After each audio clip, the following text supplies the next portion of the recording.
Hello everyone, hi, I'm Jewel and welcome. Welcome to my channel. Today's story is The Gift with No Name, a non-directed living donor story. This information comes from the National Kidney Foundation and was written by Gary Anderson. So let's get started.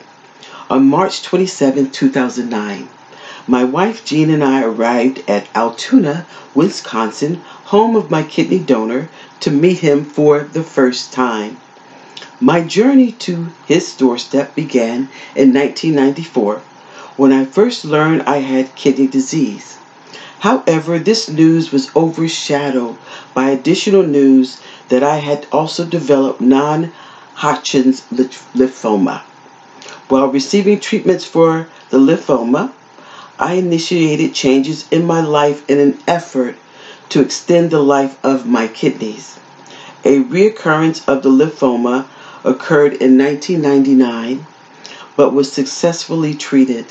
Meanwhile, my kidney function continued to decrease, and I was eventually placed on the transplant waiting list in 2005. In April 2008, I found myself preparing for the dialysis that I was expected to begin in the next month. But with God's blessing, my life was changed by a telephone call from the Mayo Clinic's Transplant Center at the end of April. I was being scheduled for transplant the first week of May. I was told a non-directed donor made this transplant possible, and an individual I did not know or had never met, a complete stranger. This individual had contacted the Mayo Clinic expressing a desire to provide the gift of a kidney in an effort to help someone in need. I was informed that I was a match. The thought that this person's generosity left Jean and me overwhelmed with tears of happiness for this opportunity. Following a successful transplant, we look forward to the day when we might have the opportunity to meet my donor to express my appreciation. The day finally arrived in November when the donor and I were provided the opportunity to exchange names and contact information. I learned my donor's name was James Gordon, a recently retired paper mill worker living in Altoona, Wisconsin.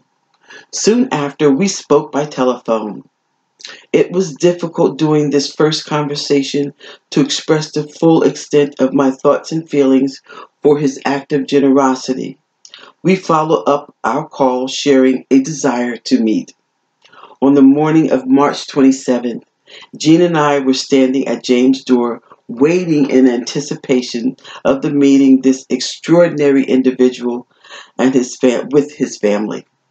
James greeted us with a big smile and a warm welcome. All the nervousness and anxiety we had been feeling disappeared the moment James opened his door. There was an immediate sharing of excitement and joy in the meeting of each other. Over the next couple of days, we spent time together, getting to know one another, sharing our experience, meeting James' family and friends, and hearing James explain how he made his fateful decision to become a donor. It was a very meaningful time for Jean and me. We were able to express our gratitude to James in person for his unselfish act and generosity that has provided me the gift of life. In preparing for our return back to our home in North Dakota, I left knowing James and I will always share a bond and will continue to stay in touch and share time together. James considers himself just a regular guy who saw a need, gave, and expected nothing in return. But to me and my family, James is a hero who will always remain in our thoughts. This is the editor's note. When non-directed donors give a kidney, they do so with the understanding that the recipient may never try to get in touch or acknowledge their act of donation. However, recipients are encouraged to request the National Kidney Foundation brochure, writing to donor families and living donors. a simple guide for organ or tissue transplant recipients to help get them started in acknowledging the gift. It includes information about writing to non-directed donors also. So guys, this was The Gift with No Name, a non-directed living donor story. I found this story so inspiring that I wanted to share it to let you know that there are some wonderful, wonderful people out there that give, organ donation because they know other people are in need. And everyone, if you wanted to get your story out there, which is be a great thing through your churches, your synagogues, social media, whatever organization you are a part of, it will be great for you because you never know who will be listening and will want to give you the gift of life. So guys, the only thing I can tell you is, of course, to always be compliant with your doctor's orders. And I'm sending you so much love and affection, like every CKD patient, kidney organization all across the country.